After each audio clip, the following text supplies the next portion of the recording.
통장에 돌이 들어왔습니다. 가족한테 받은 겁니다. 생활비 좀 보태라고요. 그런데 이 돈 때문에 수급 자격이 흔들릴 수 있다는 거 알고 계셨나요? 도와주려고 보낸 돈이 오히려 도움을 끊는 원인이 될 수 있습니다. 참 아이러니하죠. 가족이 돕고 싶어도 함부로 돈을 보내면 안 되는 구조. 이게 바로 사적 이전 소득입니다. 오늘 영상 끝까지 보시면 얼마까지 받아도 소득으로 안 잡히는지 정확한 기준 알려드리고요. 통장 조회가 어떤 식으로 이루어지는지, 그리고 내 통장에 내가 넣은 돈도 문제가 될 수 있는 상황까지 짚어드리겠습니다. 안녕하세요. 소소하지만 담백한 복지 이야기를 전해드리는 소담이입니다.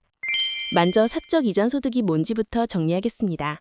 부양의무자, 친인척, 후원자 같은 분들한테 정기적으로 돈을 받으면 그게 소득으로 잡힙니다. 여기서 핵심은 정기적이라는 단어예요. 아무 때나 한 번 받았다고 바로 소득이 되는 게 아닙니다.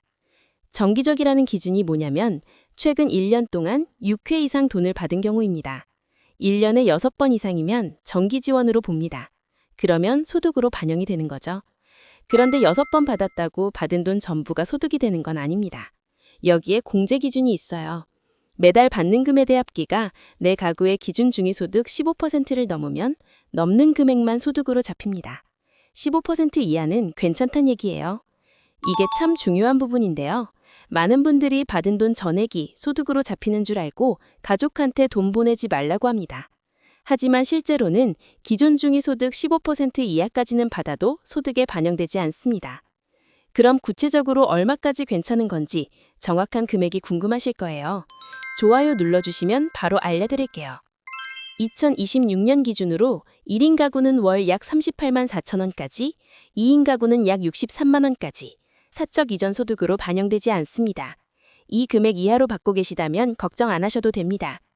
좀 더 정확하게 말씀드리면 1인 가구 기준 중위소득이 256만 4,238원이고 이것의 15%가 38만 4,636원입니다. 2인 가구는 기준 중위소득 419만 9,292원의 15%인 62만 9,894원이 되겠죠. 매달 여러 사람한테 받는 금액을 다 합쳐서 이 기준을 넘는지 보는 겁니다. 한 사람한테 받는 금액이 아니라 월별 총합이에요. 이제 실제로 어떻게 계산하는지 예를 들어 보겠습니다. 62세 김영수 씨가 1인 가구 수급자인데 딸이 매달 20만 원을 보내주고 있다고 해볼게요. 1년에 12번 받으니까 6회 이상으로 정기 지원에 해당합니다. 하지만 월 20만 원은 1인 가구 기준 38만 4천 원보다 적죠? 그래서 사적 이전 소득은 0원입니다. 소득에 아무 영향이 없어요. 반대로 만약 딸이 매달 50만 원을 보내주고 있다면 어떻게 될까요? 50만 원에서 38만 4,636원을 뺀 11만 5,364원이 매달 초과 금액이 됩니다. 이 초과 금액이 발생한 달의 금액을 다 합쳐서 12개월로 나눕니다. 12개월 내내 초과가 발생했다면 11만 5,364원이 그대로 월소득으로 잡히는 거죠. 여기서 한 가지 더 알아두셔야 할 게 있습니다. 1년에 6번 미만으로 받았더라도 안심할 수 없는 경우가 있어요. 받은 금액의 합계가 기준 중위소득의 50%를 넘으면 그 초과분은 전액 소득으로 반영됩니다. 1인 가구 기준으로 약 128만 원이 넘는 금액을 한두 번에 받으면 횟수가 적어도 걸릴 수 있다는 뜻이에요. 이건 꽤 합리적인 장치라고 봅니다. 횟수만 따지면 한 번에 큰 돈을 보내는 걸로 빠져나갈 수 있으니까요. 다만 수술비 지원이나 임대보증금처럼 사용처가 명확하면 반영에서 제외될 수 있습니다. 그럼 이제 가장 궁금하셨을 부분, 통장 조회는 어떻게 이뤄지는지 말씀드릴게요. 수급자 신청할 때 금융정보 제공 동의서를 쓰셨을 겁니다. 이걸 근거로 보장기관에서 연 2회 금융기관에 입출금 자료를 조회합니다. 이때 중요한 건 이 조회에서는 누가 보낸 돈인지 이름이 나오지 않습니다. 금액과 횟수만 보이는 거예요. 그래서 입출금 패턴에 의심이 가는 경우 관할 지자체에서 직접 연락이 옵니다. 통장 내역 1년치를 발급해오라는 거죠. 1년치 통장을 가져가면 그때는 다 보입니다. 보낸 사람 이름, 금액, 날짜 전부요. 담당자와 하나하나 확인하면서 이 돈은 뭐고 저 돈은 뭔지 소명을 하게 됩니다. 이 과정에서 사적 이전 소득이 획정되는 겁니다. 제도가 이렇게 작동하다 보니 현장에서 반복적으로 보이는 문제가 있습니다. 자기 돈을 자기 통장에 넣었는데 의심을 받는 경우에요.